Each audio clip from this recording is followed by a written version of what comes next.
백두산의 겨울은 인간의 살점을 도려낼 듯 날카로운 칼바람과 함께 찾아왔다. 하늘과 땅의 경계가 모호해질 정도로 쏟아지는 폭설 속에서 14살 연석은 거친 숨을 몰아쉬며 한 걸음씩 발을 내디뎠다. 그의 등 뒤에 짊어진 지게에는 앙상한 나뭇가지들이 위태롭게 쌓여 있었으나 소년의 어깨를 짓누르는 것은 땔감의 무게가 아니라 이 거대한 산이 뿜어내는 압도적인 정막이었다. 눈보라가 칠 때마다 소년의 낡은 무명옷은 속절없이 파닥거렸고 얼어붙은 눈썹 위로 내려앉은 하얀 서리는 그가 살아있는 생명체인지조차 의심케 했다. 연석은 좁으로부터 귀에 못이 박히도록 들었던 금기를 떠올렸다. 해가 지기 전에 반드시 산을 내려와야 하며 특히 북쪽 계곡의 검은 숲 근처에는 얼씬도 하지 말라는 당부였다. 그러나 유난히 길고 혹독한 이번 겨울을 나기 위해서는 더 깊은 곳으로 들어가 마른 나무를 구해야만 했다. 소녀는 떨리는 손으로 옷깃을 여미며 흐릿해진 시야 너머로 검게 입을 벌리고 있는 숲의 입구를 응시했다.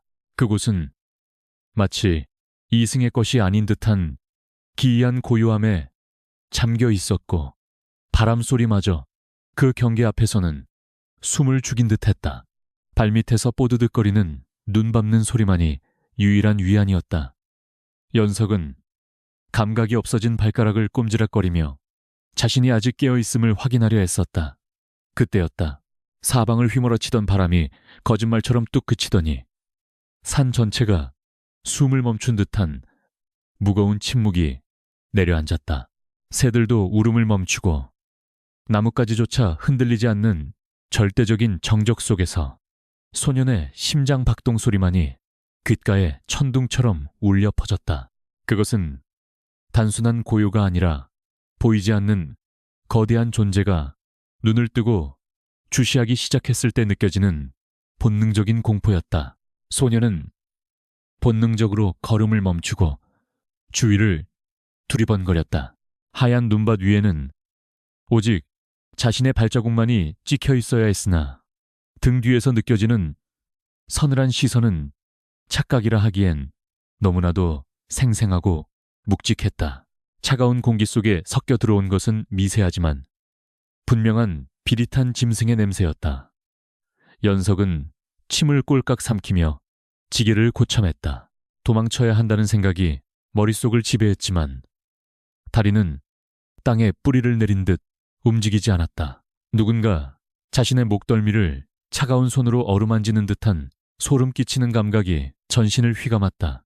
저 멀리 앙상한 자작나무 숲 사이로 푸르스름한 안개가 피어오르고 있었다. 연석은 홀린 듯 그쪽으로 시선을 고정했다. 안개 속에서 무언가가 움직인 것 같았지만 눈을 비비고 다시 보았을 때는 그저 흔들리는 나뭇가지 그림자뿐이었다. 그러나 소녀는 알고 있었다. 산이 자신을 보고 있다는 것을.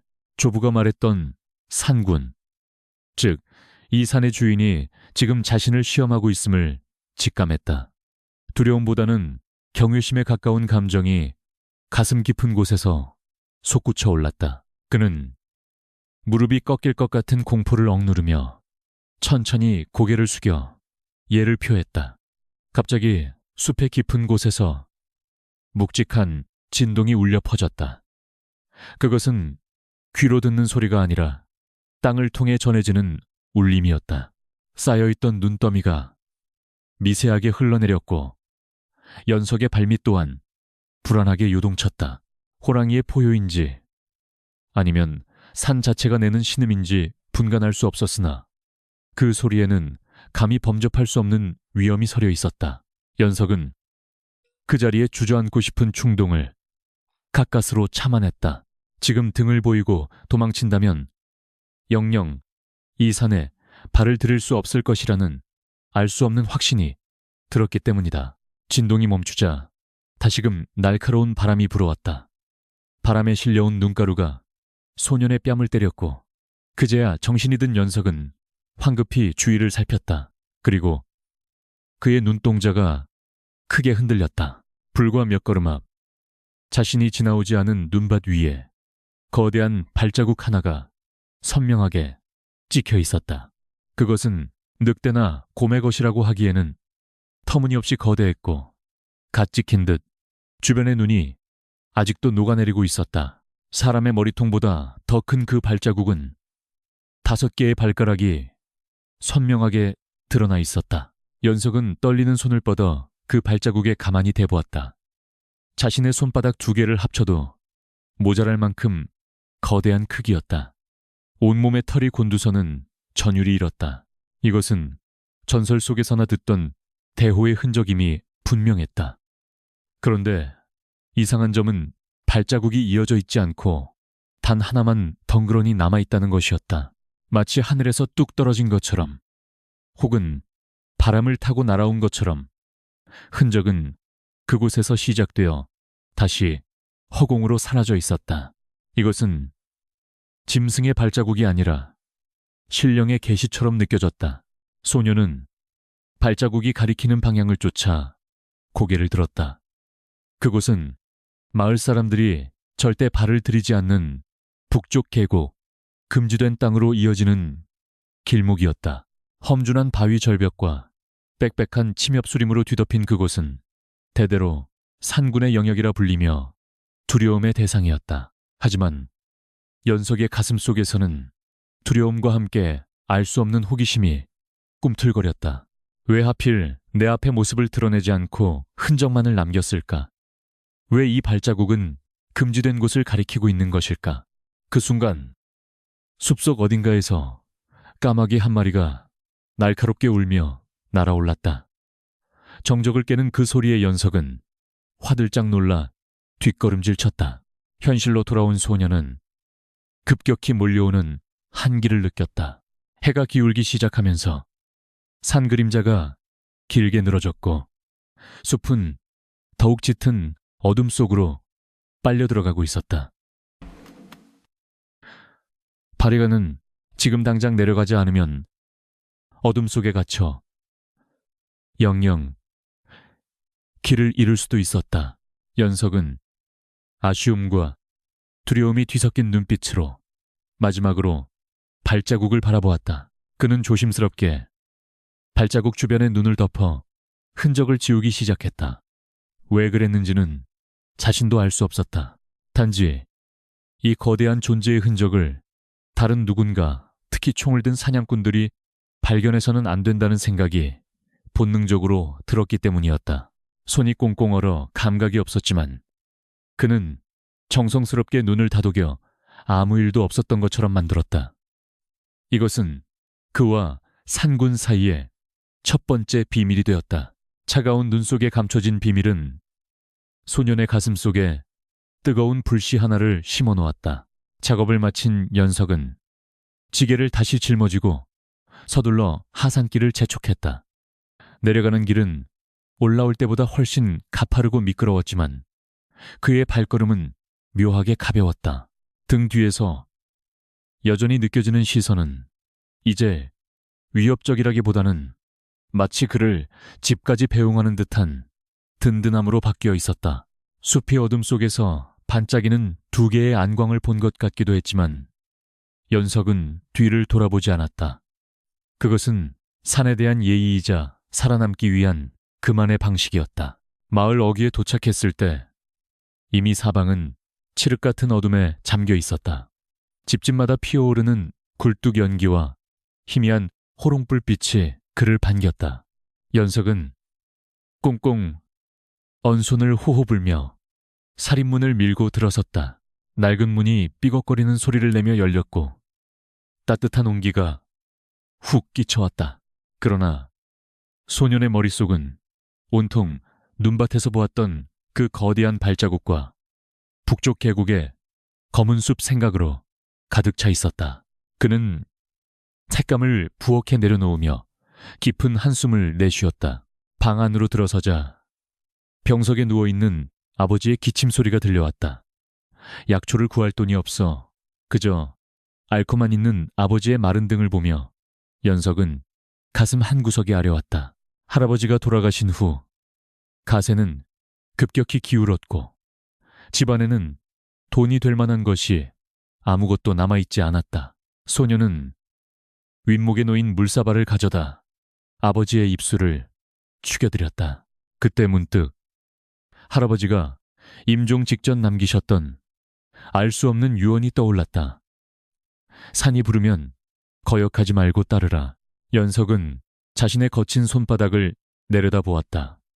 아까 발자국을 덮을 때 닿았던 눈에 차가운 감촉이 아직도 남아있는 듯했다. 그 발자국은 단순한 짐승의 흔적이 아니었다. 그것은 초대장이자 피할 수 없는 운명의 시작을 알리는 신호였다. 소녀는 벽 틈새에 숨겨둔 할아버지의 낡은 서책을 떠올렸다. 글을 제대로 배우지 못해 읽을 엄두를 내지 못했던 그 책 속에 어쩌면 오늘 겪은 기이한 일에 대한 해답이 있을지도 모른다는 생각이 들었다. 창호지 문 밖으로 바람 소리가 다시 거세지기 시작했다. 마치 산이 울부짖는 듯한 그 소리는 연석의 귓가에 맴돌며 그를 부르고 있었다. 그는 이불을 머리끝까지 뒤집었었지만 감은 눈앞에는 여전히 그 거대한 발자국과 안개 속의 푸른 그림자가 어른거렸다. 백두산의 밤은 길고 깊었으며 소년의 심장은 두려움과 설렘 사이에서 쉼없이 요동쳤다. 내일은 그 책을 꺼내보아야겠다고 다짐하며 연석은 얕은 잠에 빠져들었다. 꿈속에서 그는 다시 눈부라치는 산속에 서 있었다. 하지만 이번에는 혼자가 아니었다. 그의 앞에는 집채만한 호랑이 한 마리가 앉아 그를 내려다보고 있었다. 호랑이의 한쪽 눈은 애꾸였고 온몸에는 수많은 흉터가 훈장처럼 새겨져 있었다. 그 짐승이 입을 열어 무언가 말하려던 찰나 연석은 잠에서 깼다. 식은땀이 등을 적시고 있었고 밖에서는 새벽을 알리는 닭 울음소리가 희미하게 들려왔다. 연석은 자리에서 일어나 앉아 멍하니 허공을 응시했다. 꿈이었지만 너무나 생생했다. 그 호랑이의 눈빛, 그 깊고 슬픈 외눈은 마치 오랫동안 그를 알고 있었던 것처럼 느껴졌다. 소녀는 벽장 깊숙한 곳을 바라보았다. 할아버지의 유품이 숨겨져 있는 그곳에서 무언가가 그를 강력하게 끌어당기고 있었다. 이제는 더 이상 외면할 수 없는 진실과 마주해야 할 시간이었다. 산군의 선택은 이미 시작되었고 소년의 운명은 걷잡을 수 없는 소용돌이 속으로 발을 내디디고 있었다. 희미한 여명이 문틈으로 스며들었지만 방 안의 공기는 여전히 차갑고 무거웠다. 연석은 잠자리에서 일어나 앉아 식은땀에 젖은 이마를 닦아냈다. 꿈속에서 보았던 애꾸는 호랑이의 잔상이 뇌리에서 떠나지 않았다. 그것은 단순한 악몽이 아니라 핏줄을 타고 흐르는 오래된 기억이 소환된 듯한 기분이었다. 소년의 시선은 본능적으로 방 한구석 칠이 벗겨진 낡은 반다지 뒤쪽의 흙벽으로 향했다. 할아버지가 생전에 아무도 손대지 못하게 했던 밤마다 홀로 촛불을 켜고 무언가를 어루만지던 그 자리였다. 아버지는 여전히 얕은 신음을 내뱉으며 깊은 잠에 빠져 있었다. 연석은 숨소리조차 죽인 채 조심스럽게 몸을 일으켰다. 낡은 반다지를 옆으로 밀어내자 세월의 때가 묻어 거무튀튀해진 흙벽이 드러났다. 자세히 보지 않으면 알 수 없을 만큼 교묘하게 갈라진 틈이 보였다. 소녀는 떨리는 손가락을 그 틈새에 집어넣어 벽돌 하나를 조심스럽게 빼냈다. 흙가루가 바스라져 내리는 소리가 정적 속에서 유난히 크게 들렸다. 어두운 구멍 속 손끝에 닿은 것은 차갑고 딱딱한 괴였다. 먼지가 수북하게 쌓인 작은 목함이 세상 밖으로 나왔다. 자물쇠는 녹이 슬어 있었지만 굳게 잠겨 있어 쉽사리 열릴 것 같지 않았다. 연석은 부엌으로 가서 녹슨 쇠꼬챙이를 가져왔다. 심장이 터질 듯이 두근거렸다. 이것을 여는 순간 자신의 삶이 이전과는 완전히 달라질 것만 같은 불길한 예감이 들었다. 하지만 어젯밤 산에서 마주했던 거대한 발자국과 꿈속의 호랑이가 그를 재촉하고 있었다. 꼬챙이를 자물쇠 구멍에 꽂고 비틀자 탁하는 파열음과 함께 굳게 닫혀있던 금기가 풀렸다. 목함 안에는 비단 보자기에 쌓인 낡은 서책 한 권과 기이하게 생긴 옥패 하나가 들어있었다. 서책의 종이는 누렇게 바래다 못해 바스라질 듯 위태로워 보였다. 연석은 조심스럽게 책장을 넘겼다. 삐뚤빼뚤하지만 힘이 넘치는 필체. 그것은 분명 할아버지의 글씨였다. 첫 장을 넘기자 붉은 먹으로 쓴 글귀가 눈을 찔렀다. 탐욕을 벌인 자만이 산의 주인을 마주할 수 있다. 그것은 유언이라기보다는 엄중한 경고문 같았다. 소녀는 마른 침을 삼키며 다음 장을 읽어내려갔다. 기록은 오래전 조상이 백두산의 산군과 맺은 피의 언약에 관한 것이었다. 연석의 가문에 흐르는 피는 숲을 지키는 맹세의 증거였고 그 대가로 그들은 대대로 가난을 벗어날 수 없는 운명에 처해 있었다. 산에서 나는 귀한 약초나 산삼을 발견하더라도 그것은 산군의 허락 없이는 절대 취해서는 안 되는 금단의 물건이었다. 만약 욕심을 부려 부를 축적하려 한다면 호랑이의 저주가 집안의 씨를 말릴 것이라는 무시무시한 문구가 적혀 있었다. 연석은 왜 아버지가 평생을 약초꾼으로 살면서도 찢어지게 가난했는지, 왜 할아버지가 장터에 나가 좋은 값을 받을 수 있는 물건들을 헐값에 넘기거나 도로산에 묻어주었는지 깨달았다. 그것은 무능함이 아니라 생존을 위한 처절한 몸부림이었다. 글자 하나하나에 서린 조부의 고뇌와 두려움이 소년의 가슴을 짓눌렀다. 우리는 지키는 자이지 취하는 자가 아니다. 할아버지의 목소리가 귓가에 들리는 듯했다. 서책의 중간쯤에는 산군이라 불리는 호랑이의 생김새가 묘사되어 있었다. 검은 털이 섞인 황금빛 가죽, 산을 울리는 포효, 그리고 인간과의 싸움에서 잃어버린 한쪽 눈. 연석은 숨을 멈췄다. 꿈속에서 보았던 바로 그 애꾸는 호랑이였다. 할아버지 또한 그 호랑이를 보았고 아버지 또한 알고 있었던 것이다. 이 산의 주인은 수백 년을 살며 대를 이어 연석의 가문을 지켜보고 있었다. 등골이 오싹해지는 전율이 소년의 온몸을 휘감았다. 그렇다면 어제 본 발자국은 우연이 아니었다. 산군은 새로운 계약자가 준비되었는지를 확인하러 온 것이다. 연석은 목함 속에 있던 옥패를 집어들었다. 반달 모양으로 깎인 푸른 옥에는 호랑이의 발톱 자국 같은 문양이 새겨져 있었다. 차가운 옥의 감촉이 손바닥에 닿자 기이하게도 마음이 차분해지는 것을 느꼈다. 이것은 인간 세상의 재물이 아니라 산과 소통할 수 있는 유일한 열쇠이자 징표였다. 기록의 마지막 장에는 떨리는 손으로 급하게 쓴 듯한 글귀가 남아 있었다. 산의 보물은 금은 보화가 아니다. 놈들이 오고 있다. 피냄새를 맡은 하이에나 같은 인간들을 조심하라. 그들은 산의 심장을 노릴 것이다. 연석은 주먹을 꽉 쥐었다. 놈들이란 누구를 말하는 것인가? 산 아래 마을에서 떠돌던 흉흉한 소문들, 도성에서 내려왔다는 수상한 장사치들과 포수들의 이야기가 머릿속을 스쳐 지나갔다. 연석은 책을 덮고 깊은 한숨을 내쉬었다.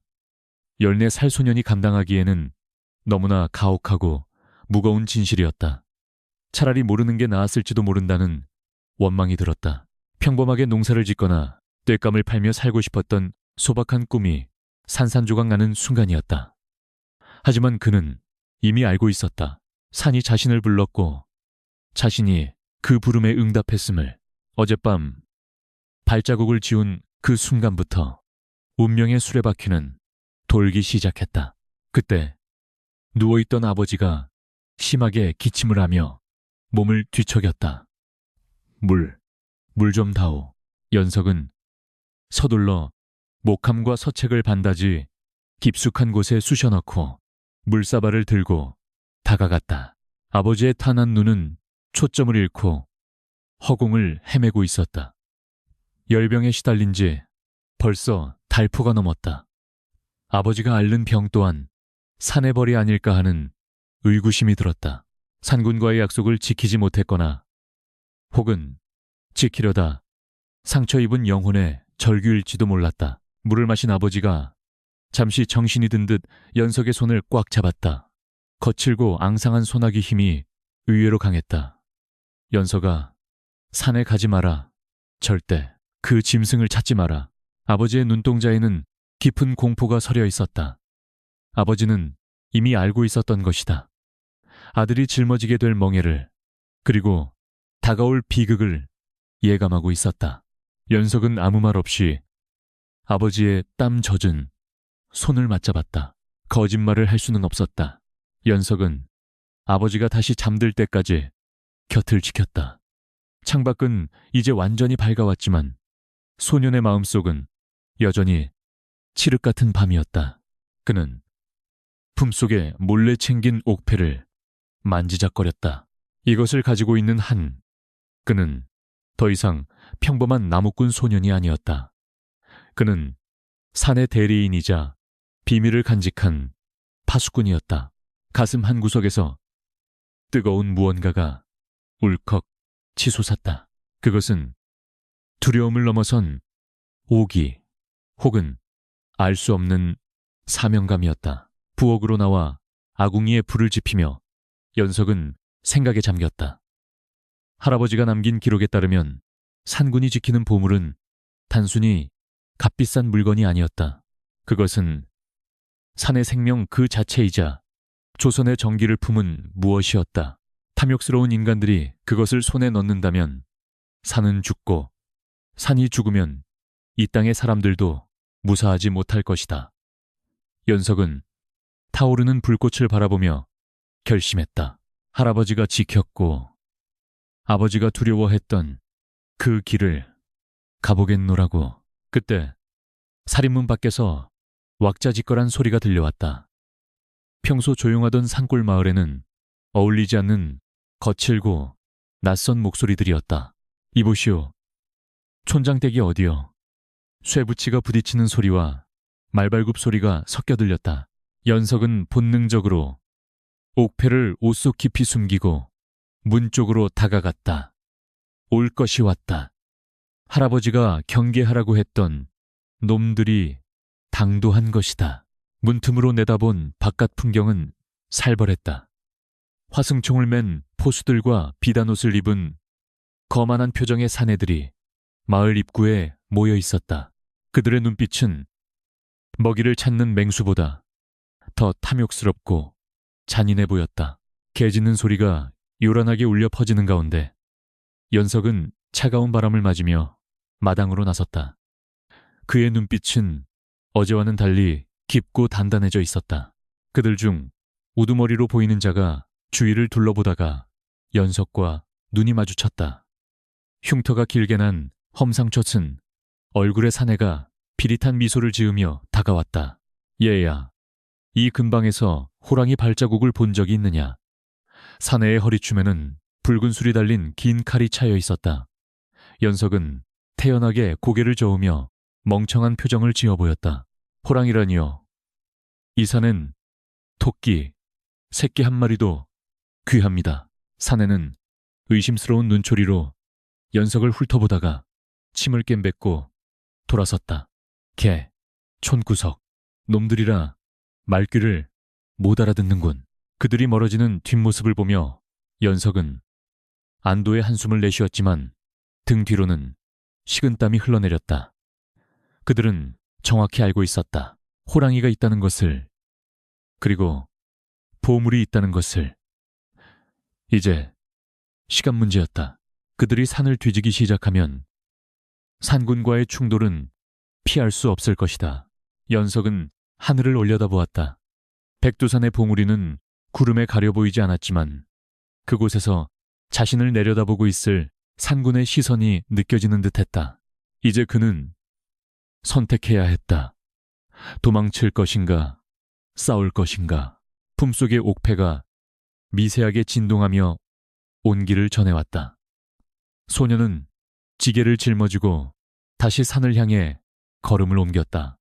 땔감을 구한다는 핑계였지만 그의 목적지는 어제와 달랐다. 놈들보다 먼저 산군에게 이 사실을 알려야 했다. 눈 덮인 산길을 오르는 소년의 발자국은 굳건했다. 어제의 소년은 죽었다. 오늘부터 그는 산의 그림자가 되어 숲의 비밀을 지키는 외로운 싸움을 시작할 것이다. 바람에 실려온 눈발이 그의 얼굴을 때렸지만 연석은 눈을 깜빡이지 않았다. 저 멀리 숲속 깊은 곳에서 그를 기다리는 거친 숨소리가 들려오는 것만 같았다. 평화롭던 산골 마을의 공기는 하룻밤 사이에 돌이킬 수 없이 탁해졌다. 주막 앞마당은 낯선 말들의 거친 숨소리와 배설물 냄새로 진동했고 객주 안에서는 벌건 대낮부터 독한 술 냄새가 풍겨나왔다. 마을 사람들은 죄인이라도 된 양숨을 죽이고 집안에 웅크려 있었고 가끔 들리는 것은 사내들의 고성방가와 쇠붙이가 부딪히는 섬뜩한 소리뿐이었다. 연석은 지게를 내려놓고 담장 너머로 주막을 훔쳐보았다. 그곳에는 죽음의 냄새를 몰고 온 자들이 진을 치고 있었다. 그들의 우두머리로 보이는 조관은 곰 가죽을 두른 거구의 사내였다. 얼굴을 대각선으로 가로지르는 끔찍한 흉터가 그의 험난했던 과거를 말해주고 있었고 등 뒤에는 시커먼 총구가 입을 벌린 화승총이 매달려 있었다. 그는 평범한 사냥꾼이 아니었다. 나라에서 호랑이를 잡기 위해 조직했다는 차코갑사 출신이라는 소문이 돌았지만 지금 그의 눈빛에는 백성을 지키는 군인의 기계 대신 사적인 탐욕과 살기가 번들거리고 있었다. 그는 날카로운 단검으로 고기를 썰어 입에 쳐넣으며 킬킬거렸다. 그의 맞은편에는 비단 옷을 입은 최객주가 앉아 있었다. 기름진 얼굴에 교활한 미소를 띠고 있는 그는 손에 흙 한 번 묻혀보지 않은 듯 희고 고운 손으로 엽전을 만지작거리고 있었다. 이번 일만 성사되면 자네는 팔자를 고치는 거야. 그 가죽과 놈이 지키는 물건만 손에 넣으면 한양의 고관대작들이 줄을 설 걸세. 최객주의 목소리는 뱀혀처럼 미끄럽고 은밀했다. 그들이 노리는 것은 단순한 짐승이 아니었다. 산이 품고 있는 전설, 그리고 돈으로 환산할 수 없는 막대한 가치였다. 조관은 술잔을 비우고 탁자를 쾅 내리쳤다. 걱정 마십시오. 내 손에 죽어나간 법만 해도 50마리가 넘소. 애꾸눈이건 신령이건 납, 탄환. 앞에서는 그저 고깃덩어리에 불과하지. 그의 호언장담에 부하들이 와하하 웃음을 터뜨렸다. 그 웃음소리가 마치 산을 조롱하는 듯하여 연석은 주먹을 꽉 쥐었다. 그들은 산을 경외의 대상이 아닌 정복하고 약탈해야 할 사냥터로만 여기고 있었다. 저들의 무지와 오만이 불러올 재앙을 그들은 짐작조차 하지 못하고 있었다. 잠시 후 사냥꾼들이 장비를 챙겨 일어섰다. 그들의 허리춤에는 각종 덫과 올가미 독을 바른 화살들이 주렁주렁 매달려 있었다. 마을 촌장이 벌벌 떨며 그들 앞을 막아섰다. 나리들, 지금은 산에 들어갈 때가 아닙니다. 눈보라가 심하고 산군의 심기가 불편하여 촌장의 말이 끝나기도 전에 조관이 발길질을 해 노인을 나동그라지게 만들었다. 늙은이가 죽고 싶어 환장을 했나? 어디서 훈계질이야. 피를 토하는 촌장을 뒤로하고 그들은 보란듯이 산길로 향했다. 연석은 분노로 온몸이 떨렸지만 당장은 할 수 있는 일이 없었다. 그는 촌장을 부축해 집으로 모셔다 들인 뒤 몰래 사냥꾼들의 뒤를 밟기 시작했다. 익숙한 산길이었지만 살기를 띤 무리가 지나간 자리는 낯설게만 느껴졌다. 그들은 거침없이 숲을 헤치고 나아가며 닥치는 대로 나뭇가지를 쳐내고 길을 썼다. 고요했던 숲이 비명을 지르는 듯했다. 새들은 놀라 날아가 버렸고 짐승들은 깊은 굴 속으로 숨어들었다. 오직 탐욕스러운 인간들의 발자국 소리만이 산을 더럽히고 있었다. 그들은 산 중턱 짐승들이 물을 마시러 내려오는 길목에 멈춰섰다. 조관의 지시에 따라 부하들이 분주하게 움직였다. 그들은 눈을 파내고 그 안에 끔찍한 톱니가 달린 강철덫을 설치했다. 한 번 발을 들이면 뼈가 으스러지고 살점이 뜯겨나갈 잔인한 흉기였다. 그것도 모자라 그들은 덫 주변의 피냄새가 진동하는 썩은 고기를 미끼로 뿌렸다. 굶주린 짐승들을 유인하여 무차별적으로 살상하겠다는 비열한 수법이었다. 연석은 나무 뒤에 숨어 그 광경을 지켜보며 치를 떨었다. 할아버지는 필요한 만큼만 취하고 어린 짐승이나 새끼 밴 어미는 절대 건드리지 않는 것이 산 사람의 도리라 가르치셨다. 하지만 저들은 닥치는 대로 죽이고 씨를 말릴 작정이었다. 덫 하나가 설치될 때마다 연석의 심장에도 못이 박히는 것 같았다.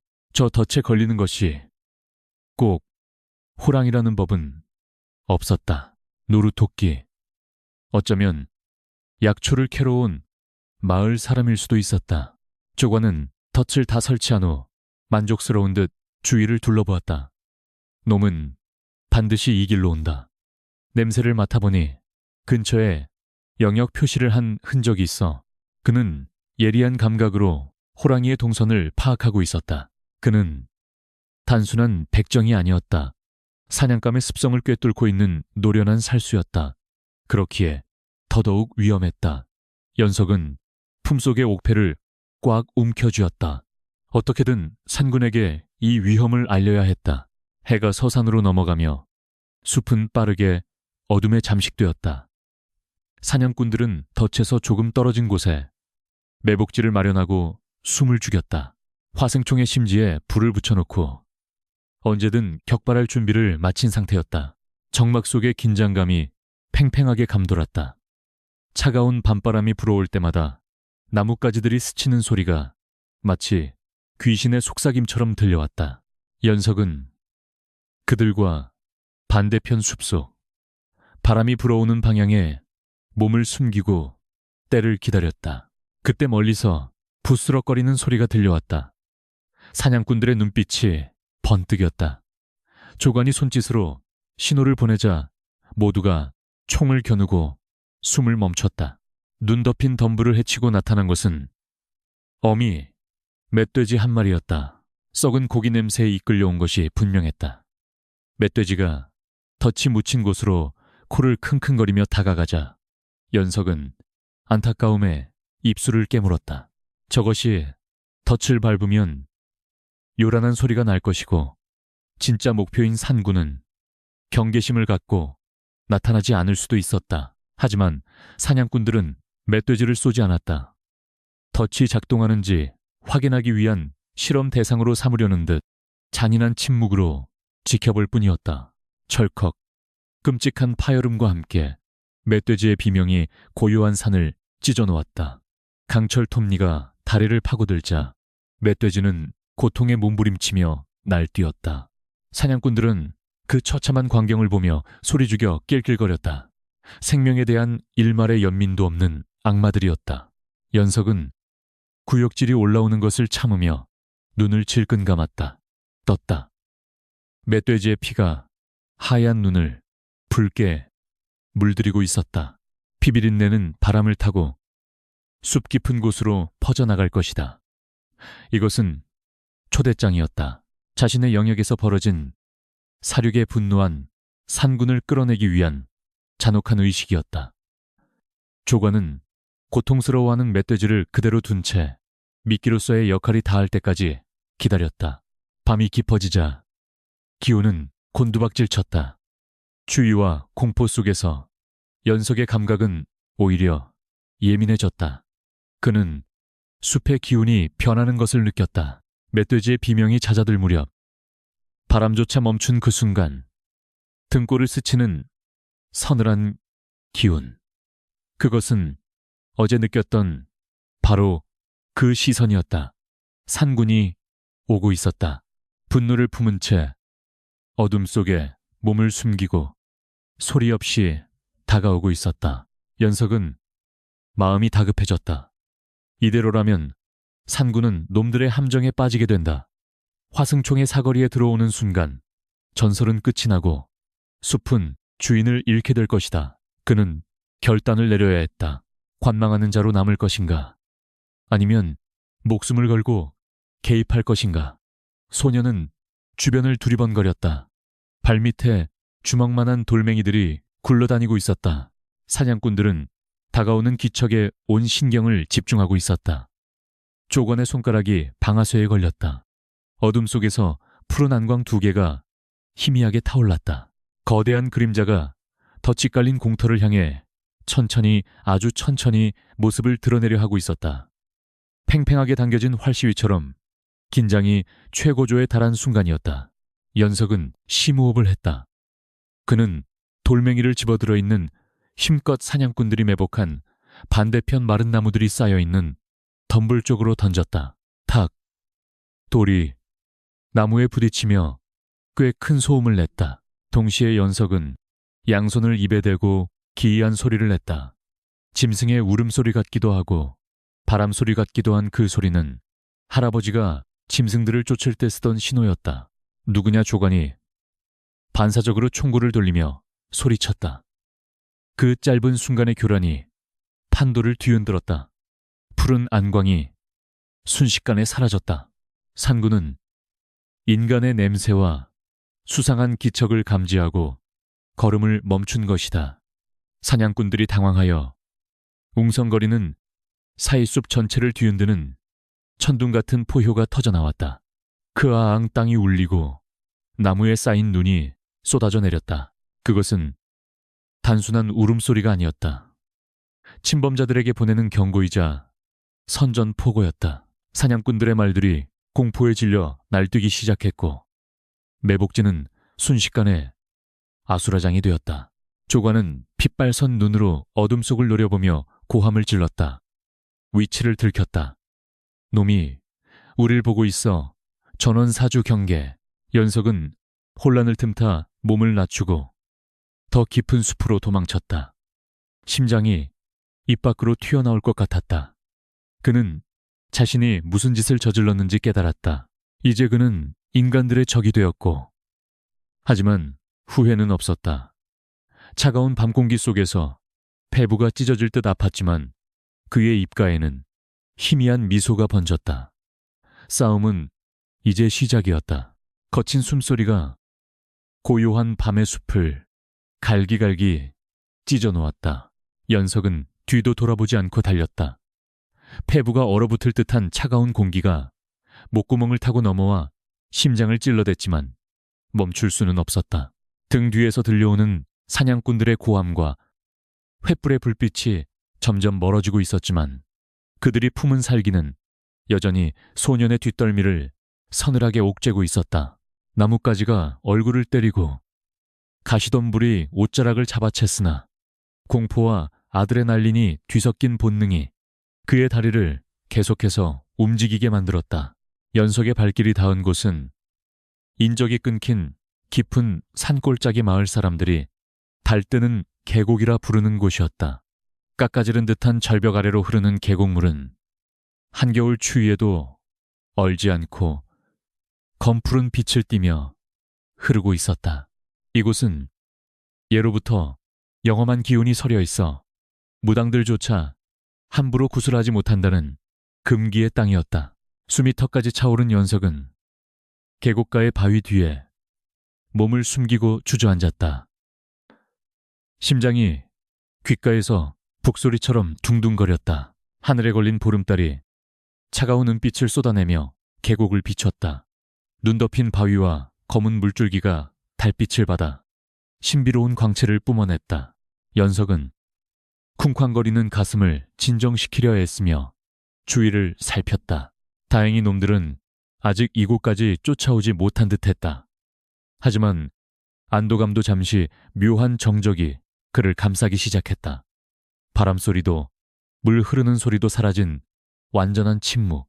그것은 폭풍전야의 고요와도 같았고 세상의 모든 소리가 어떤 절대적인 존재 앞에서 숨을 죽인 듯했다. 그때 물 위로 비친 달 그림자가 일렁였다. 바람 한 점 없는 날이었다. 연석은 본능적으로 고개를 들어 계곡 건너편을 응시했다. 거대한 바위 위에 어둠보다 더 짙은 그림자 하나가 우뚝 서 있었다. 소년의 동공이 지진이라도 난 듯 흔들렸다. 그것은 산이었다. 아니, 산의 형상을 한 짐승이었다. 집채만한 덩치의 호랑이가 달빛을 등지고 그를 내려다보고 있었다. 그 위용은 상상을 초월했다. 굵은 다리는 천년 묵은 소나무 기둥 같았고 어깨 근육은 움직일 때마다 바위처럼 꿈틀거렸다. 황금빛 털 위에 새겨진 검은 줄무늬는 마치 붓으로 그린 듯 선명했으나 그 몸 곳곳에는 수많은 세월과 투쟁의 흔적인 흉터들이 훈장처럼 패어 있었다. 그리고 무엇보다 압도적인 것은 얼굴이었다. 한쪽 눈은 흉측하게 지식여져 감겨 있었지만 남은 하나의 눈은 횃불처럼 형형하게 타오르며 연석을 꿰뚫고 있었다. 연석은 숨쉬기조차 잊어버렸다. 도망쳐야 한다는 생각조차 들지 않았다. 압도적인 공포는 사람을 마비시킨다는 것을 뼈저리게 느꼈다. 놈이 한 걸음만 내디뎌도 자신의 목숨은 파리 목숨보다 못하게 될 것이 뻔했다. 그러나 이상하게도 호랑이는 공격할 기세가 아니었다. 놈은 그저 바위 위에서 조각상처럼 서서 오만하고도 고독한 자세로 소년을 응시할 뿐이었다. 그 눈빛에는 짐승의 살기보다는 군주의 위엄과 깊은 슬픔이 서려 있었다. 그 순간 할아버지의 말씀이 뇌리를 스쳤다. 산군을 만나면 절대 눈을 피하지 마라. 등을 보이면 먹잇감이 되고 눈을 마주하면 대등한 존재가 된다. 연석은 떨리는 주먹을 꽉 쥐고 있는 힘을 다해 호랑이의 눈을 마주 보았다. 짐승의 눈동자 속에는 억겁의 시간이 담겨 있는 듯했다. 인간의 언어로는 설명할 수 없는 감정들, 분노와 연민, 그리고 기다림이 그 황금빛 눈동자 안에서 소용돌이치고 있었다. 호랑이가 천천히 바위에서 내려왔다. 육중한 몸집에 어울리지 않게 발소리 하나 들리지 않았다. 마치 연기처럼 부드럽고 은밀한 움직임이었다. 연석은 털끝 하나 움직이지 못하고 굳어 있었다. 코앞까지 다가온 호랑이에게서 짙은 피냄새와 흙내음, 그리고 알 수 없는 향기가 풍겨왔다. 호랑이의 뜨거운 입김이 뿜어져 나와 허공에서 하얀 김이 되었다. 연석은 죽음을 예감하고 눈을 질끈 감았다. 날카로운 송곳니가 목덜미를 파고들 것이라 생각했다. 하지만 고통은 찾아오지 않았다. 대신 투박하고 묵직한 무언가가 눈앞의 눈밭에 툭 하고 떨어지는 소리가 들렸다. 조심스럽게 눈을 뜬 연석의 시선이 바닥으로 향했다. 그곳에는 낡고 헤어진 쌈지 하나가 떨어져 있었다. 그것을 본 순간 연석의 심장이 내려앉았다. 그것은 할아버지가 생전에 늘 허리춤에 차고 다니시던 담배 쌈지였다. 할아버지가 돌아가셨을 때 온 집안을 뒤져도 찾지 못했던 유품이 왜 지금 이 산군의 입에서 나온 것인가? 소녀는 떨리는 손을 뻗어 쌈지를 집어들었다. 차가운 눈 속에 파묻혀 있었음에도 불구하고 쌈지에는 아직 호랑이의 체온인 듯한 온기가 남아 있었다. 호랑이는 낮은 소리로 그르렁거렸다. 위협하는 소리가 아니었다. 그것은 마치 오래된 친구에게 건네는 인사 같기도 했고 무거운 짐을 넘겨주는 의식 같기도 했다. 연석은 젖은 눈으로 호랑이를 올려다보았다. 할아버지를 알고 계셨습니까? 소년의 입에서 멍한 질문이 흘러나왔다. 대답 대신 호랑이는 감겨있던 애꾸눈 쪽 얼굴을 살짝 들이밀었다. 그 흉터, 그것은 할아버지가 젊은 시절 곰의 습격에서 누군가를 구하려다 생겼다던 상처와 묘하게 닮아 있었다. 연석은 깨달았다. 이 쌈지는 단순한 물건이 아니었다. 이것은 쉼표였다. 할아버지와 산군 사이에 있었던 맹세의 증표이자 이제 그 맹세가 연석에게로 이어졌음을 알리는 신호였다. 호랑이는 연석이 쌈지를 품에 넣는 것을 지켜본 뒤 천천히 몸을 돌렸다. 거대한 등판이 달빛을 가리며 거대한 그림자를 만들어냈다. 그때 멀리서 다시금 사냥꾼들의 개짖는 소리가 들려왔다. 바람을 타고 온 그 소리에 호랑이의 귀가 움찔거렸다. 평온하던 호랑이의 기세가 순식간에 날카롭게 변했다. 놈은 숲 쪽을 향해 짧고 굵게 포효했다. 가라. 인간의 말은 아니었지만 연석은 그 뜻을 분명히 알아들었다. 이곳은 곧 전장이 될 것이니 살고 싶으면 멀리 떠나라는 경고였다. 호랑이는 계곡 상류 쪽으로 훌쩍 뛰어올랐다. 믿을 수 없는 도약력이었다. 바위와 바위를 타고 넘는 그 모습은 마치 산의 정령이 춤을 추는 것과 같았다. 순식간에 어둠 속으로 사라지는 호랑이의 뒷모습을 보며 연석은 가슴 한구석이 텅 빈 듯한 상실감과 동시에 뜨거운 무언가가 차오르는 것을 느꼈다. 그는 더 이상 혼자가 아니었다. 이 거대한 산이, 저 위대한 존재가 자신의 등 뒤에 있었다. 이곳사, 이런구, 미정구 있어. 연석은 쌈지를 가슴 깊이 품었다. 거친 무명천의 감촉이 심장 박동과 맞물려 뛰는 듯했다. 그는 사냥꾼들이 오는 반대 방향 험한 바위 틈 사이로 몸을 숨겼다. 이제 그는 도망자가 아니라 비밀을 간직한 수호자였다. 호랑이가 사라진 방향을 마지막으로 한 번 바라본 뒤 연석은 어둠 속으로 몸을 던졌다. 그의 눈빛은 아까와는 달리 매서운 빛을 띠고 있었다. 사냥꾼들이 계곡에 도착했을 때 그곳에는 아무도 없었다. 오직 거대한 발자국과 작은 발자국이 마주보았던 흔적만이 눈 위에 어지럽게 남아있을 뿐이었다. 조관은 바닥에 침을 뱉으며 으르렁거렸다. 놈이 여기 있었다. 그리고 쥐새끼 한 마리도 같이 있었군. 그는 먹잇감을 놓친 맹수처럼 분노하며 허공에 대고 총을 쏘아 올렸다. 탕총 소리가 메아리쳐 울렸지만 산은 침묵으로 응답할 뿐이었다. 바위 틈에 숨어 그 소리를 듣고 있던 연석은 입술을 깨물었다. 전쟁은 시작되었다. 그는 할아버지의 유품을 만지작거리며 맹세했다. 저들의 더러운 발이 산의 심장에 닿지 못하게 하겠다고. 그리고 언젠가 다시 그 금빛 눈동자를 마주할 때 부끄럽지 않은 모습으로 서겠다고. 밤은 깊어만 갔고 소년과 호랑이의 운명은 피할 수 없는 끈으로 단단히 묶여버렸다. 새벽에 찬 공기를 가르고 날아온 거친 발길질이 연석의 복부를 강타했다.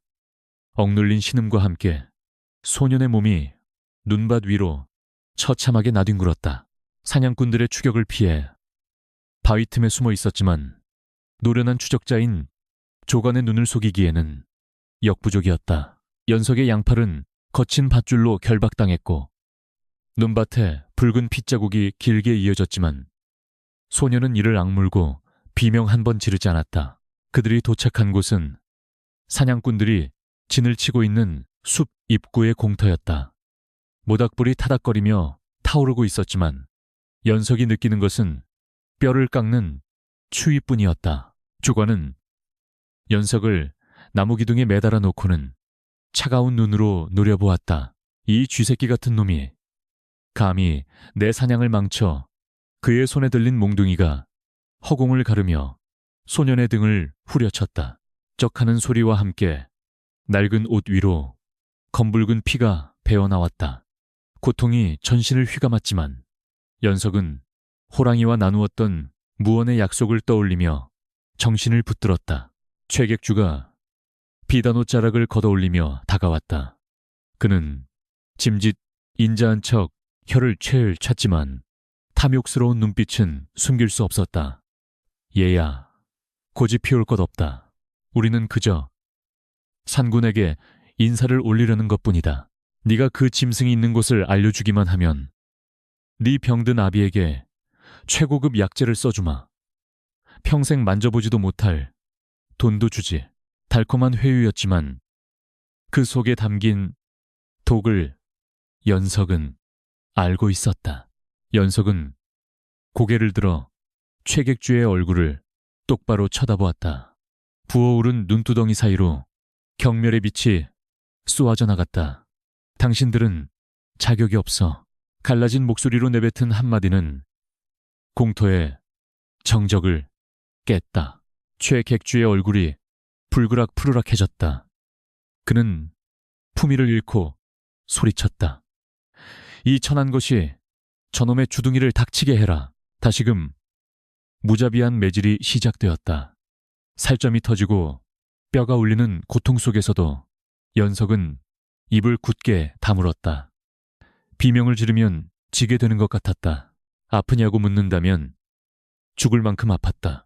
하지만 그 고통보다 더 두려운 것은 그 눈부신 황금빛 눈동자를 배신하는 일이었다.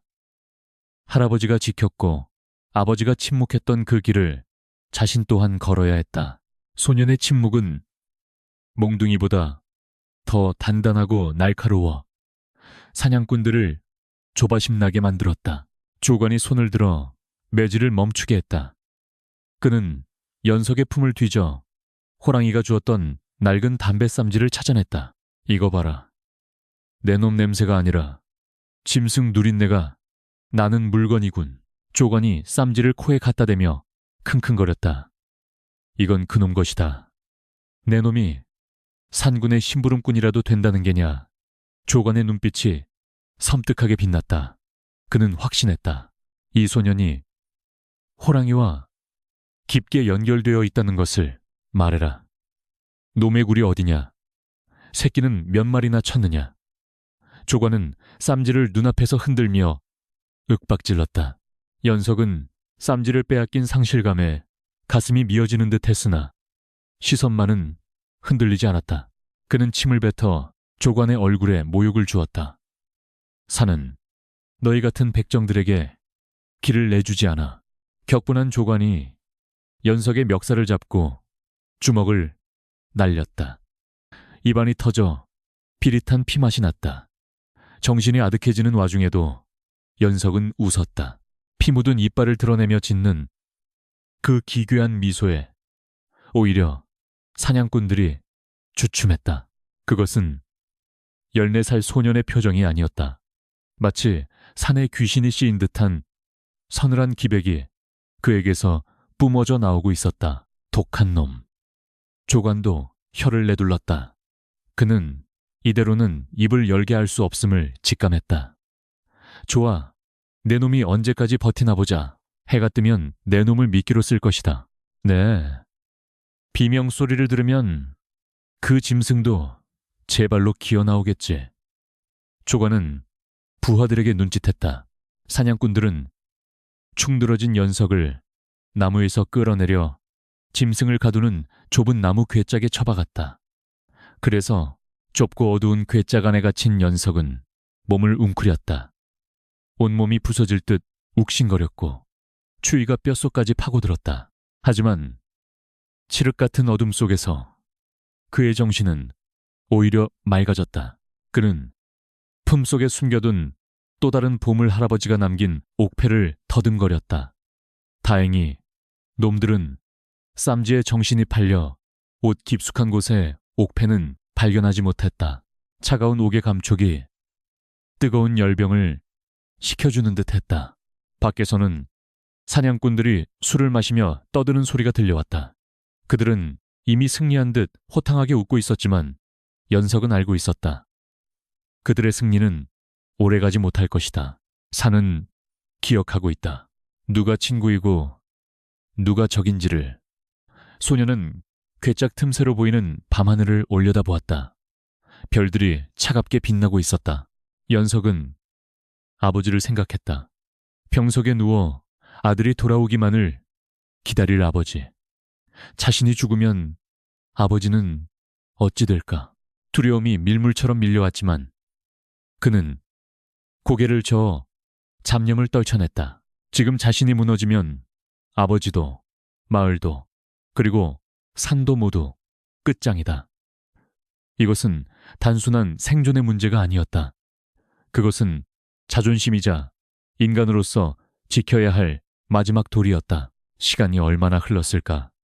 사방이 고요해졌다. 사냥꾼들도 술에 취해 하나둘 잠든 모양이었다. 오직 보초를 서는 한두 명의 발소리만이 들려왔다.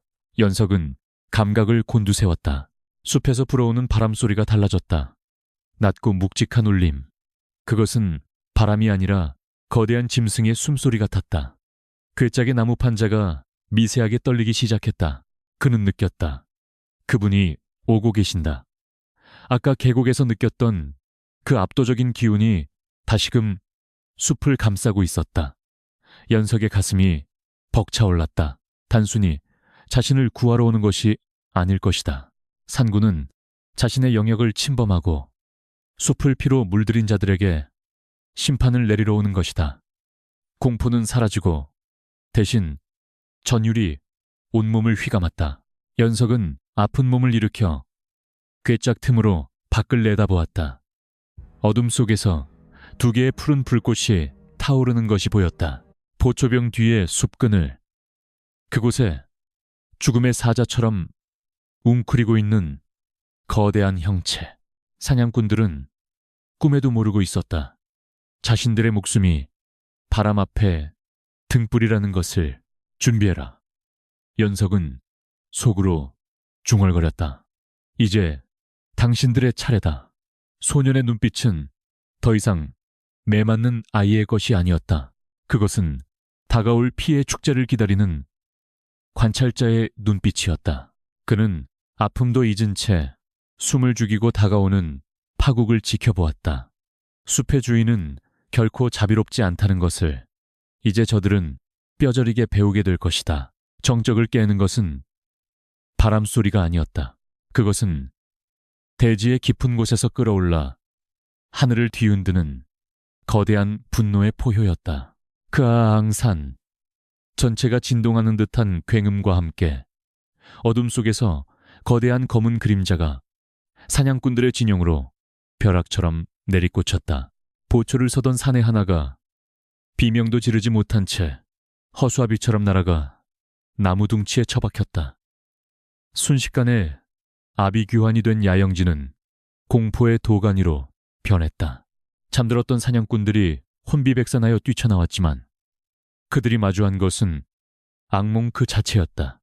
모닥불의 불빛에 비친 호랑이의 형상은 실로 거대했다. 분노로 일그러진 황금빛 눈동자는 붉게 충혈되어 있었고 앞발을 한번 휘두를 때마다 텐트가 찢겨나가고 집기들이 박살이 났다. 말들은 공포에 질려 고삐를 끊고 달아났고 사람들은 무기를 챙길 생각조차 못한 채 우왕좌왕했다.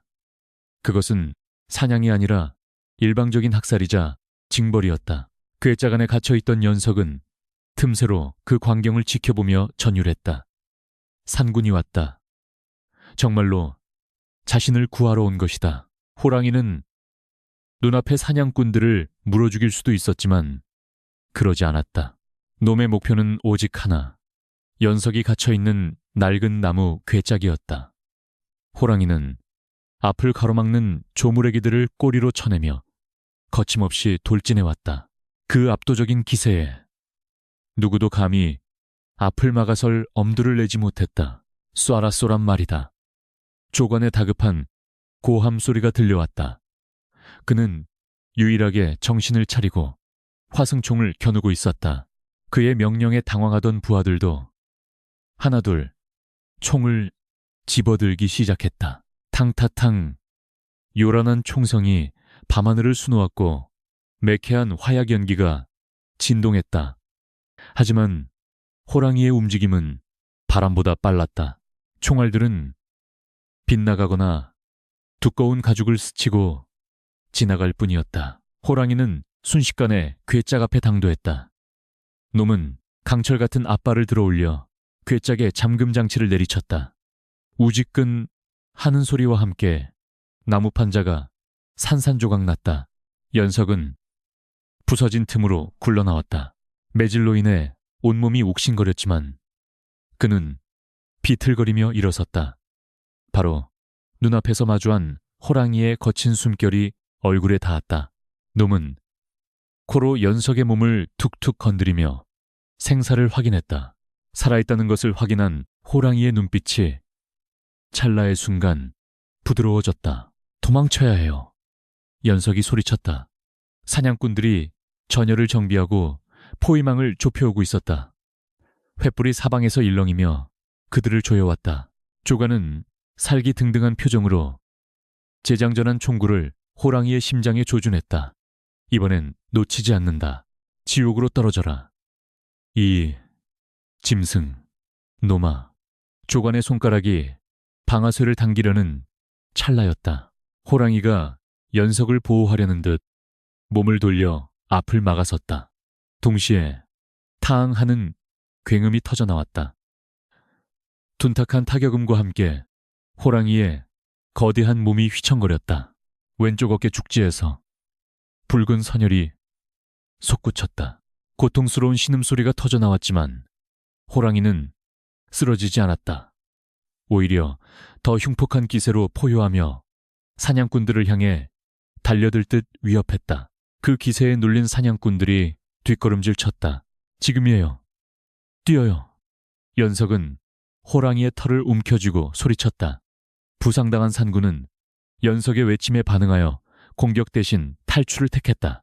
놈은 남은 힘을 짜내어 포위망의 가장 약한 고리를 뚫고 숲으로 내달렸다. 연석도 젖먹던 힘까지 다해 그 옆을 달렸다. 뒤에서 총소리와 고함소리가 빗발쳤지만 그들은 뒤를 돌아보지 않고 어둠 속으로 몸을 던졌다. 숲은 그들의 편이었다. 익숙한 나무와 바위들이 그들을 숨겨주었고 복잡한 지형은 추격자들의 발목을 잡았다. 하지만 호랑이의 움직임이 눈에 띄게 둔해지고 있었다. 눈 위에 찍히는 발자국마다 붉은 피가 흥건했다.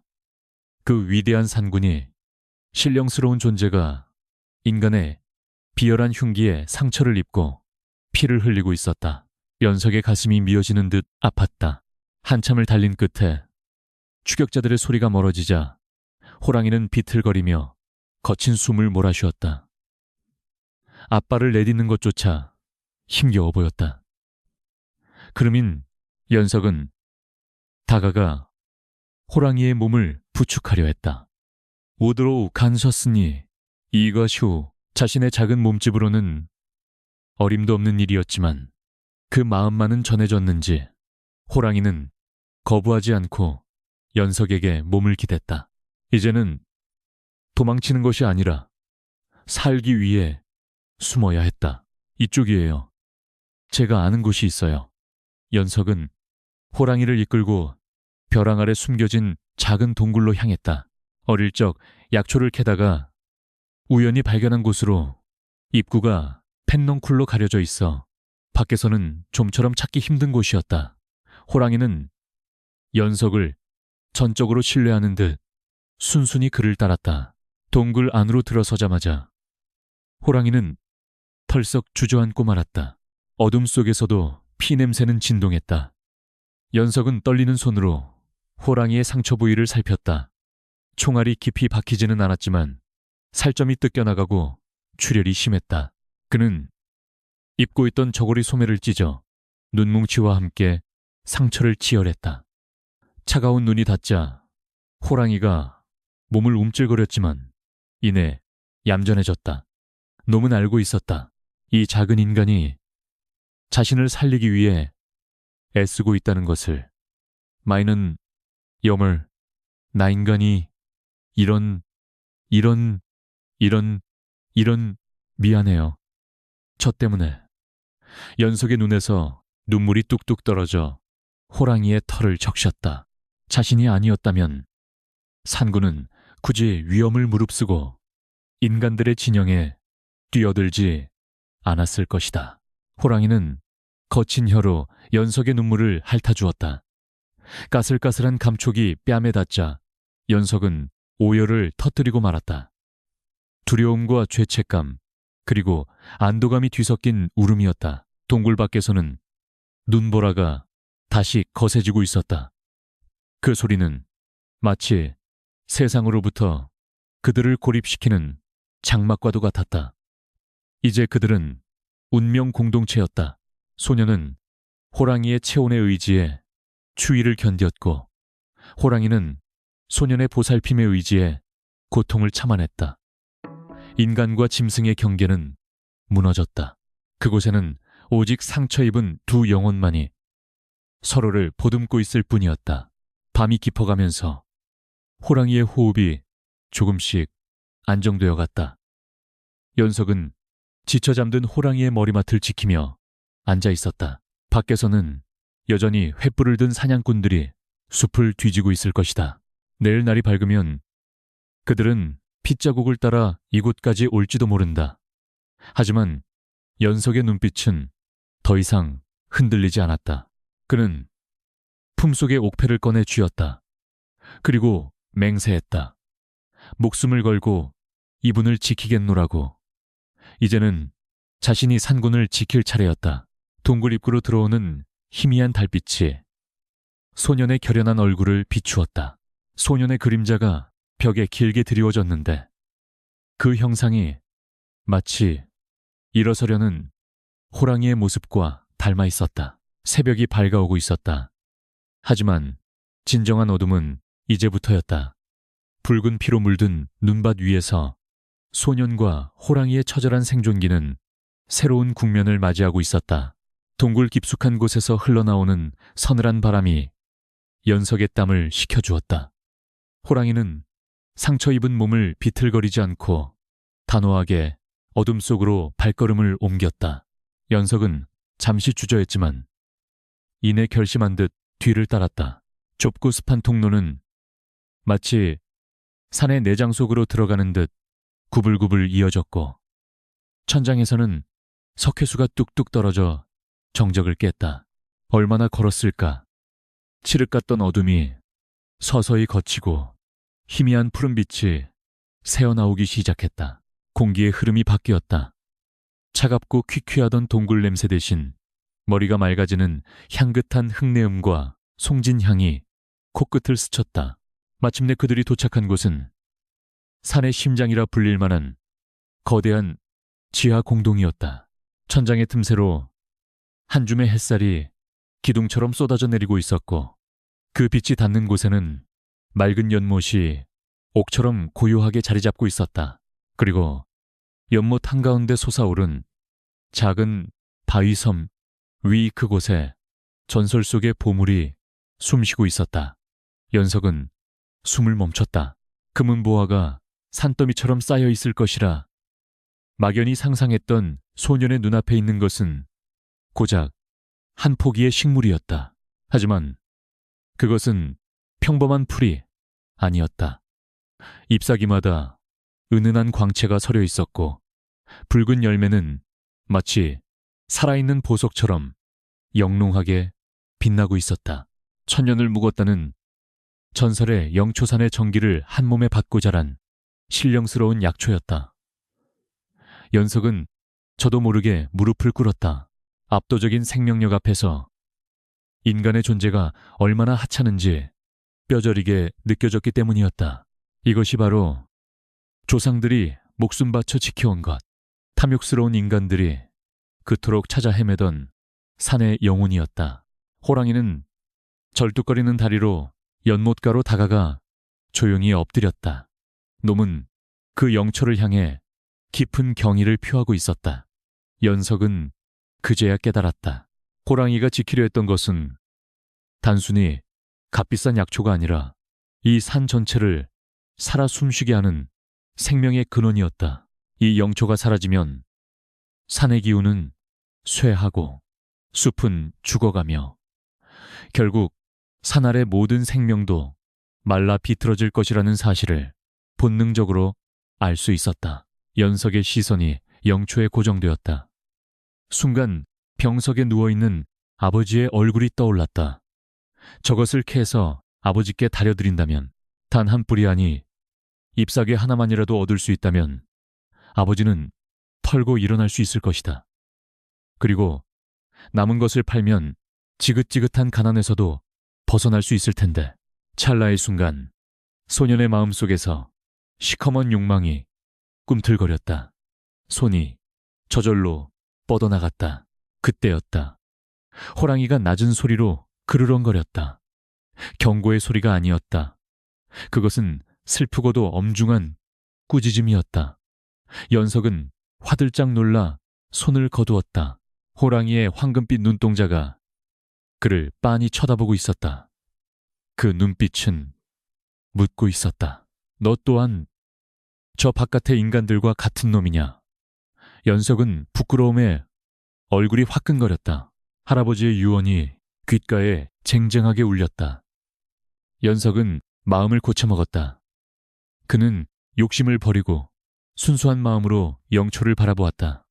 그러자 놀라운 일이 일어났다. 영초의 빛이 더욱 강렬해지더니 식물 주변으로 따스한 기운이 퍼져나와 연석의 지친 몸을 감싸 안았다. 피로가 씻은 듯이 사라지고 매질로 상한 몸의 통증이 가라앉았다. 그것은 치유였다. 소유하려 들지 않고 그저 곁에 머무는 것만으로도 산은 그에게 축복을 내리고 있었다. 호랑이가 다시 몸을 일으켰다. 놈은 연석에게 다가와 머리를 들이밀었다. 거친 털이 소년의 가슴에 닿았다. 호랑이의 몸을 타고 흐르는 뜨거운 기운이 연석에게로 전해졌다. 그것은 힘의 이양이었다.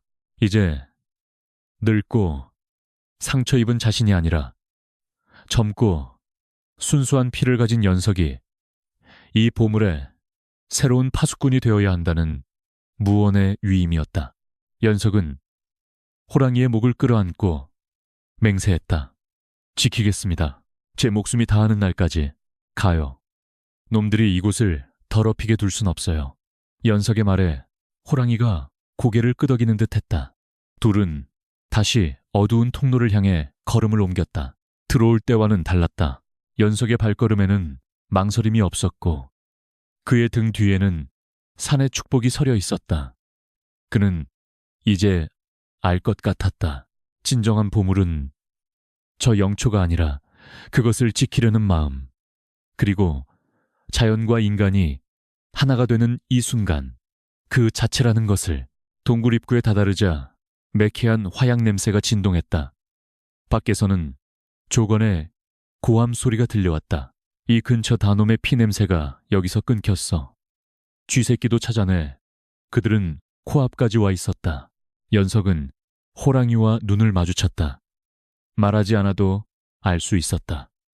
이것은 최후의 결전이었다. 연석은 품속의 옥패를 다시 한번 확인했다. 옥패가 뜨겁게 달아올라 있었다. 마치 할아버지가 곁에서 응원하고 있는 것 같았다. 그는 숨을 깊게 들이마셨다. 차가운 산 공기가 폐부 깊숙이 들어와 투지를 불태웠다. 그는 더 이상 나약한 소년이 아니었다. 그는 백두산의 산군이 선택한 숲의 진정한 후계자였다. 준비되셨습니까? 연석이 작게 속삭였다. 호랑이는 대답 대신 날카로운 송곳니를 드러내며 낮게 으르렁거렸다. 둘은 동시에 동굴 밖으로 몸을 날렸다. 눈부신 햇살과 함께 그들을 기다리고 있는 수십 개의 총구와 탐욕스러운 눈동자들이 시야에 들어왔다. 전쟁은 피할 수 없었다. 하지만 이번에는 혼자가 아니었다. 산과 바람, 그리고 신령스러운 기운이 그들의 편이었다. 연석은 고함을 지르며 사냥꾼들을 향해 돌진하는 호랑이의 옆에서 자신만의 싸움을 시작할 준비를 마쳤다. 동굴 밖은 순식간에 아수라장으로 변했다. 크아앙 호랑이의 포효와 함께 거대한 몸뚱이가 허공을 가르며 제일 앞에 서 있던 포수셋을 덮쳤다. 뼈가 으스러지는 소리와 비명이 뒤섞였다. 연석은 호랑이의 등 뒤에서 튀어나와 미리 봐두었던 비탈길 위쪽에 바위 무더기를 향해 달렸다. 그는 젖먹던 힘을 다해 지렛대로 받쳐둔 통나무를 걷어찼다. 우르릉. 굉음과 함께 집채만 한 바위와 눈덩이들이 사냥꾼들의 머리 위로 쏟아져 내렸다. 집채만 산사태다 피해라. 사냥꾼들이 혼비백산하여 흩어졌다. 전열이 무너진 틈을 타 호랑이는 벼락 같은 속도로 적진을 휘저었다. 상처 입은 몸이라고는 믿기지 않는 날렵함이었다. 놈의 앞발이 닿는 곳마다 총대가 부러지고 사람이 날아갔다. 하지만 조관은 침착했다. 그는 바위 뒤에 몸을 숨긴 채 냉혹한 눈으로 전장을 살피고 있었다. 당황하지 마라. 놈은 부상당했다. 그물그물을 던져 조관의 호령에 당황하던 사냥꾼들이 정신을 차리고 다시 포위망을 좁혀왔다. 쇠사슬이 달린 무거운 그물이 허공을 날아 호랑이의 몸을 처참했다.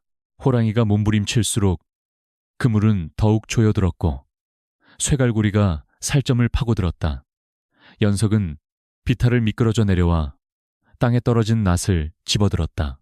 안돼 소녀는 두려움도 잊은 채 호랑이에게 달려들어 그물귀를 끊어내기 시작했다. 저 쥐새끼부터 잡아. 최객주가 핏대를 세우며 소리쳤다. 사냥꾼 2명이 연석을 향해 칼을 빼들고 달려들었다. 연석은 낫을 휘두르며 저항했지만 힘에서 밀려 뒷걸음질 쳤다. 그때 그물이 느슨해진 틈을 타 호랑이가 꼬리로 사냥꾼 하나를 후려쳤다.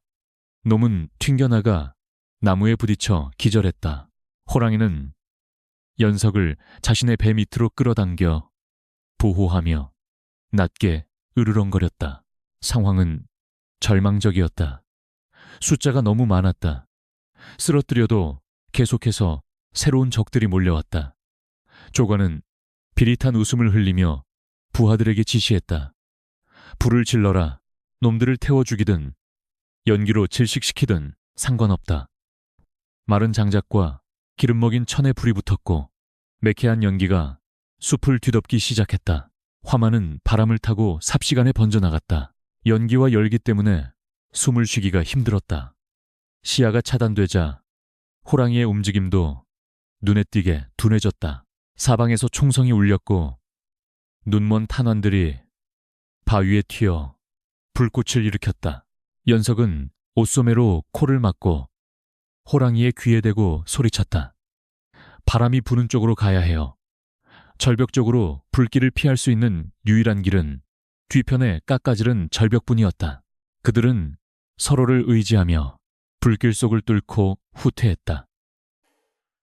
연석은 돌멩이를 던져 사냥꾼들의 시선을 유도하고 호랑이는 그 틈을 타 길을 쐈다. 인간과 짐승의 완벽한 호흡이었다. 하지만 절벽 끝에 다다랐을 때 그들을 기다리고 있는 것은 까마득한 낭떠러지와 그 아래 흐르는 급류뿐이었다. 더 이상 물러설 곳이 없었다. 조관과 사냥꾼들이 반원형으로 그들을 포위하며 다가왔다. 그들의 뒤로는 시뻘건 불길이 벽처럼 타오르고 있었다. 조관이 화승총을 호랑이의 미간에 겨누며 천천히 걸어 나왔다. 이제 끝이다, 산군. 내 가죽은 내 차지가 될 것이다. 그의 눈은 광기로 번들거렸다. 연석은 호랑이 앞을 막아섰다. 낫을 든 손이 부들부들 떨렸지만 눈빛만은 꺾이지 않았다. 물러가라. 산이 무섭지도 않으냐. 소년의 일갈에 잠시 사냥꾼들이 주춤했다. 하지만 조관은 코웃음을 쳤다. 비켜라 꼬마야. 내 목표는 내 놈이 아니다. 하지만 방해한다면 너도 같이 보내주마. 호랑이가 연석의 어깨를 코로 툭 쳤다. 비키라는 뜻이었다. 하지만 연석은 요지부동이었다. 그는 알고 있었다. 지금 자신이 비키면 호랑이는 죽는다. 그리고 호랑이가 죽으면 산도 죽고 자신도 살아갈 이유가 없었다. 절대 안 비켜요. 연석은 눈물을 흘리며 버텼다. 그때 화상을 입은 호랑이의 몸에서 붉은 김이 피어올랐다. 놈은 마지막 남은 힘을 짜내고 있었다. 죽음을 앞둔 맹수의 기백은 공포 그 자체였다. 호랑이는 하늘을 향해 마지막 포효를 내질렀다. 그 소리는 총소리보다 더 크고 불길보다 더 뜨거웠다. 호랑이는 그 틈을 놓치지 않았다. 놈은 연석을 입으로 물어 자신의 등 뒤로 던지다시피 밀어내고 홀로 조관을 향해 돌진했다. 그것은 자살 행위나 다름없었다. 수십 자루의 총구가 일제히 불을 뿜었다. 타타타탕. 호랑이의 몸이 공중에서 춤을 추듯 들썩거렸다. 안 돼. 연석의 비명이 메아리 쳤다. 피투성이가 된 호랑이는 쓰러지지 않고 기어이 조관의 코앞까지 도달했다. 조관의 얼굴에 처음으로 공포가 스쳐 지나갔다. 호랑이는 앞발을 들어 조관을 내리쳤지만 힘이 빠진 탓에 빗나가고 말았다. 조관은 뒤로 넘어지며 엉금엉금 기어서 도망쳤다. 호랑이는 그 자리에 우뚝 서서 더 이상 움직이지 않았다. 온몸이 고슴도치처럼 화살과 탄환으로 박혀 있었지만 놈은 끝까지 쓰러지지 않고 절벽을 등진 채 연석을 지키고 서 있었다. 그 모습은 마치 붉은 피로 빚어낸 산신상과도 같았다.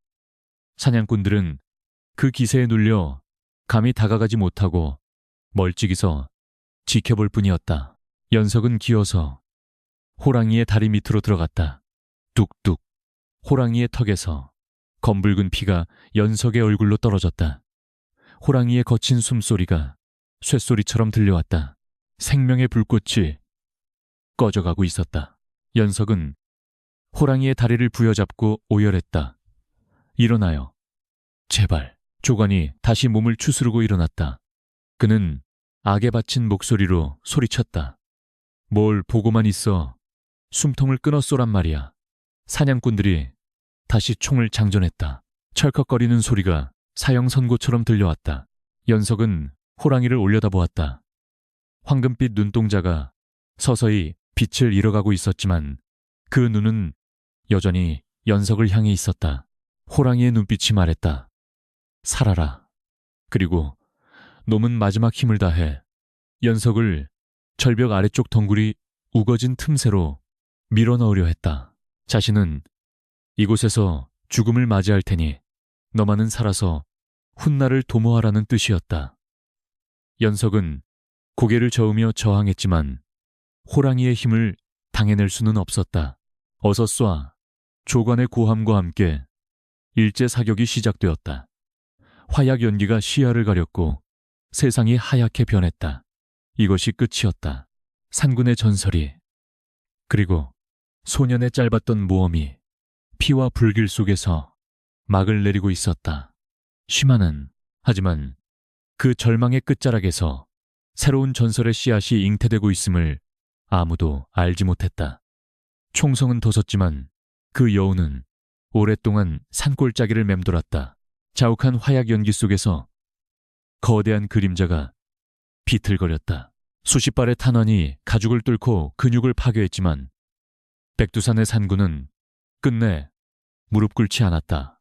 놈은 내 다리로 땅을 굳건히 디딘 채 자신의 배 밑에 숨겨진 소년 위로 무너지지 않으려 안간힘을 쓰고 있었다. 붉은 피가 폭포수처럼 쏟아져 내려 하얀 눈밭을 검붉게 물들이고 뜨거운 김이 피어올랐다. 연석은 호랑이의 배 밑에서 흐느꼈다.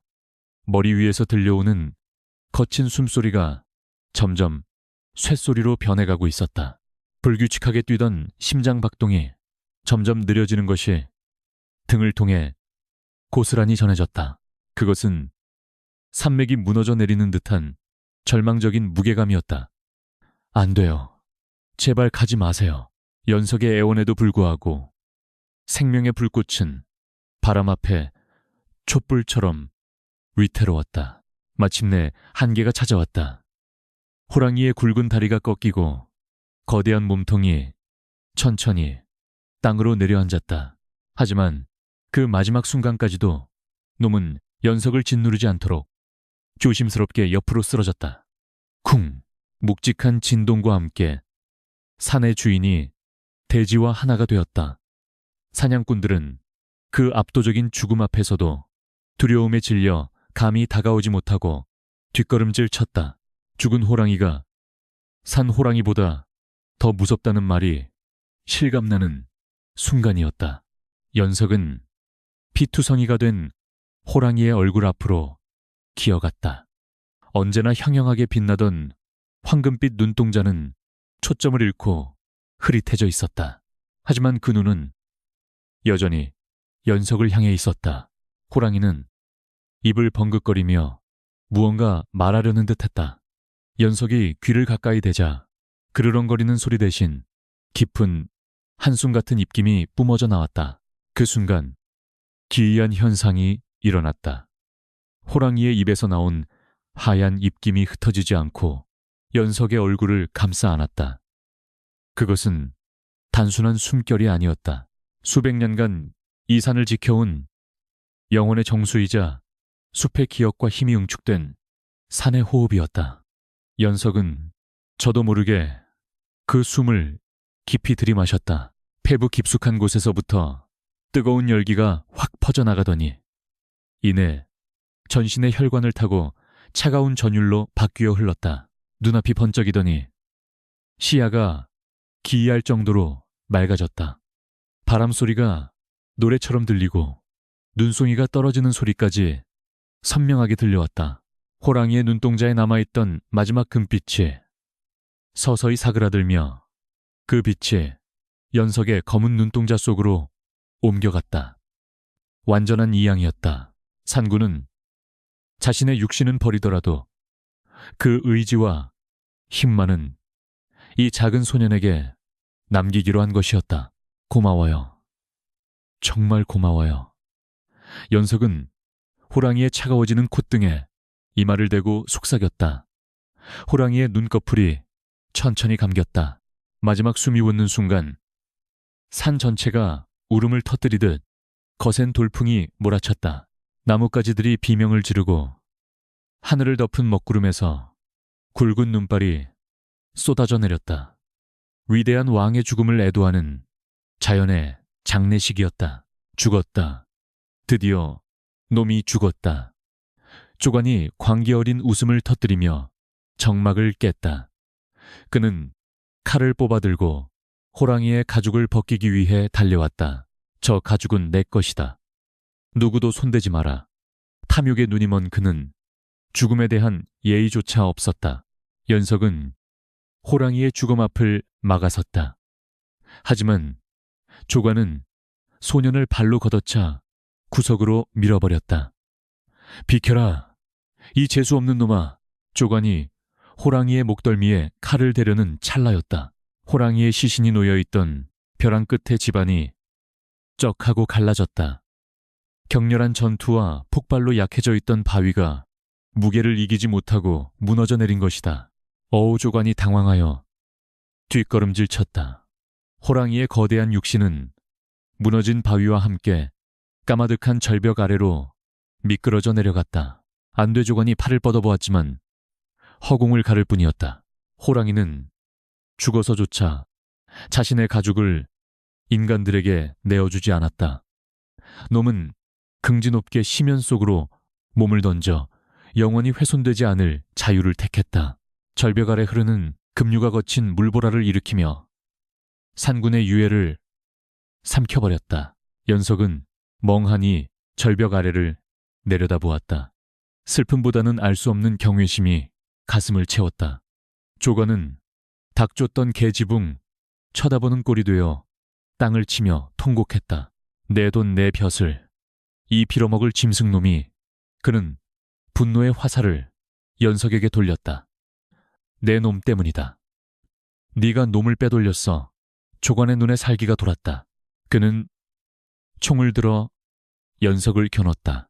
하지만 연석은 더 이상 떨지 않았다. 그는 천천히 고개를 들어 조관을 바라보았다. 흩날리는 머리카락 사이로 드러난 소년의 눈빛은 예전의 겁 많던 나무꾼의 것이 아니었다. 어둠 속에서 호박색으로 번뜩이는 그 눈동자는 방금 절벽 아래로 사라진 그 맹수의 눈과 똑같았다. 서늘하고 압도적이며 짐승의 야성이 살아 숨쉬는 눈. 조가는 순간 등골이 오싹해져 뒷걸음질 쳤다.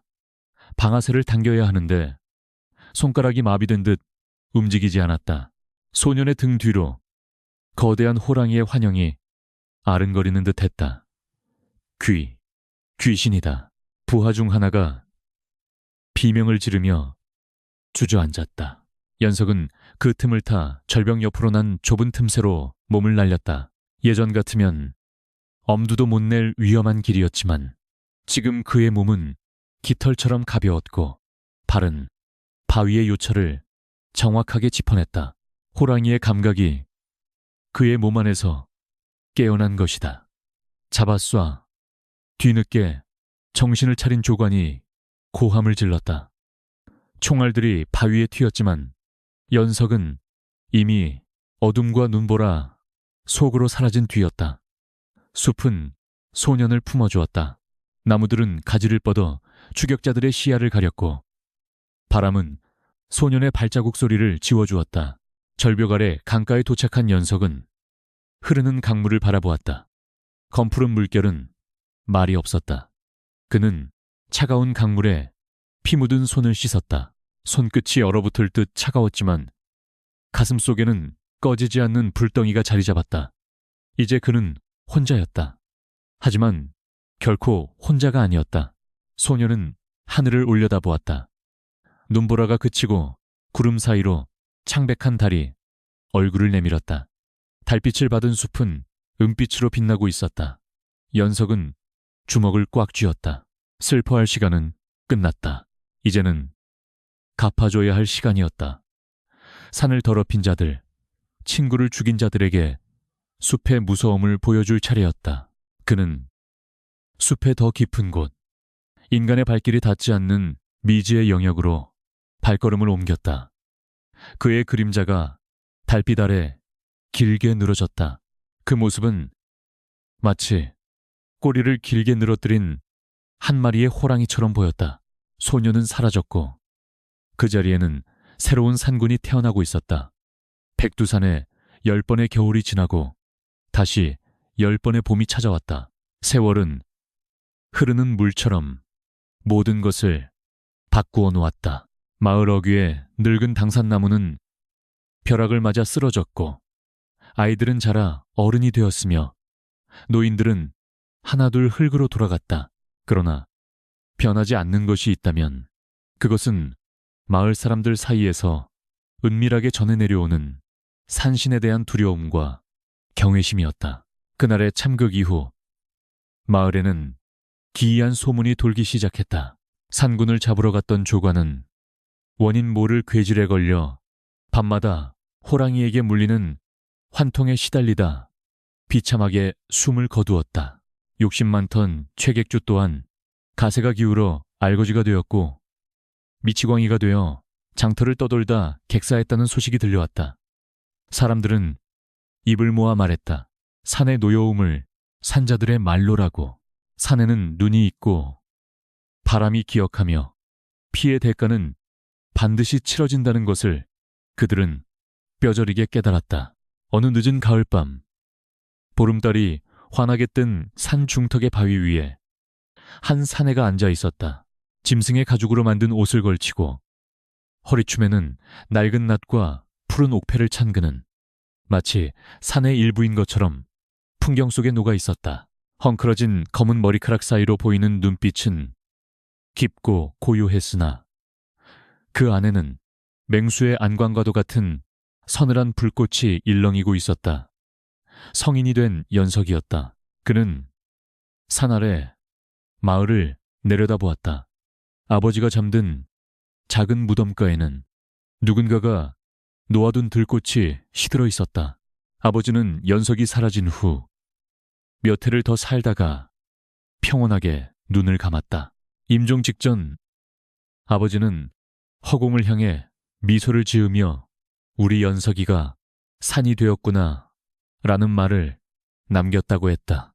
연석은 비록 아버지의 임종을 지키지는 못했지만 바람을 통해 아버지의 마지막 숨결을 느꼈었다. 그것으로 좋겠다. 연석은 자리에서 일어나 숲의 깊은 곳으로 발걸음을 옮겼다. 그의 걸음걸이는 소리가 나지 않았다. 마른 낙엽조차 그의 발밑에서는 바스라지지 않았다. 그는 인간의 언어보다 짐승의 언어에 더 익숙해져 있었고, 두 발로 걷는 것보다 네 발로 달리는 짐승의 호흡을 더 잘 이해했다. 그는 더 이상 연석이라는 이름의 나무꾼이 아니었다. 그는 산의 그림자이자 숲의 목소리였다. 그가 도착한 곳은 과거 호랑이가 그를 데려갔던 비밀의 동굴이었다. 동굴 안쪽의 영초는 그동안 더욱 무성하게 자라나 신비로운 빛을 뿜어내고 있었다. 연석의 보살핌 덕분에 산의 심장은 다시금 힘차게 박동하고 있었다. 그는 영초 앞에 무릎을 꿇고 품에서 낡은 담배 쌈지를 꺼내놓았다. 10년 전 호랑이가 그에게 남겨주었던 유일한 유품이었다. 쌈지에서는 아직도 희미하게 그날의 흙냄새와 피냄새가 나는 듯했다. 편안하십니까? 연석이 허공에 대고 나지막이 속삭였다. 대답은 없었지만 동굴을 감싸고 도는 바람이 그의 뺨을 어루만졌다. 그는 알고 있었다. 그분이 언제나 곁에 있다는 것을. 죽음은 끝이 아니라 또 다른 시작이며, 산구는 바람이 되고 비가 되어 여전히 이 산을 지키고 있었다. 그때 덤불 속에서 부스럭하는 소리가 들려왔다. 연석의 눈매가 날카로워졌다. 하지만 이내 그의 표정은 부드럽게 풀어졌다. 덤불을 헤치고 나온 것은 솜털이 보송보송한 어린 호랑이 한 마리였다. 아직 전내도 가시지 않은 녀석은 겁도 없이 연석의 다리에 몸을 비비며 칭얼거렸다. 어미를 잃고 굶주려 죽어가던 녀석을 연석이 거두어 기른 지 반년이 지났다. 연석은 거친 손길로 호랑이의 머리를 쓰다듬었다. 배가 고픈 게냐, 녀석. 호랑이는 마치 대답이라도 하듯 캬앙하고 앙증맞은 소리를 냈다. 연석은 피식 웃으며 미리 잡아둔 토끼 고기를 던져주었다. 녀석이 허겁지겁 고기를 뜯는 모습을 바라보는 연석의 눈에 묘한 감정이 스쳤다. 그것은 과거 자신을 바라보던 애꾸는 산군의 눈빛과 닮아 있었다. 운명의 수레바퀴는 돌고 돈다. 한때 보호받던 소녀는 이제 보호자가 되었고, 사라진 줄 알았던 숲의 제왕은 새로운 생명으로 다시 태어나고 있었다. 이 녀석이 자라 산군이 될 때까지 연석은 이 숲의 어버이이자 스승으로 남을 것이다. 그리고 언젠가 때가 되면 그 또한 자신의 모든 것을 물려주고 흙으로 돌아가리라. 갑자기 숲의 경계에서 낯선 쇠붙이 냄새가 바람을 타고 날아왔다. 연석의 표정이 순식간에 차갑게 굳어졌다. 또다시 탐욕스러운 인간들이 산을 넘보고 있는 것이다. 사냥꾼일 수도 있고 약초꾼일 수도 있었다. 하지만 누가 오든 상관없었다. 이 산에는 그들이 감당할 수 없는 공포가 기다리고 있을 테니까 가자. 연석이 짧게 말했다. 고기를 먹던 어린 호랑이가 귀를 쫑긋하더니 날카로운 눈빛으로 변해 연석의 뒤를 따랐다. 둘은 어둠 속으로 미끄러지듯 사라졌다. 절벽 끝에선 연석은 보름달을 등지고 섰다. 그의 옆에는 어린 호랑이가 늠름하게 자리를 잡았다. 연석은 폐부 깊숙한 곳에서부터 숨을 들이마셨다. 그리고 토해냈다. 크앙. 그것은 인간의 고함이 아니었다. 산을 울리고 숲을 깨우며 침입자들의 간담을 서늘하게 만드는 맹수의 포효였다. 어린 호랑이도 어설프지만 힘차게 따라 울부짖었다. 두 개의 울음소리가 하나가 되어 밤하늘로 퍼져나갔다. 마을 사람들은 잠결에 그 소리를 듣고 이불을 머리끝까지 뒤집었었다. 전설은 끝나지 않았다. 백두산의 주인은 여전히 그곳에 살아있었다. 숲이 존재하는 한, 그리고 탐욕이 존재하는 한, 그들의 감시는 영원히 계속될 것이다. 산과 소년, 그리고 호랑이. 그들은 이제 완전한 하나였다.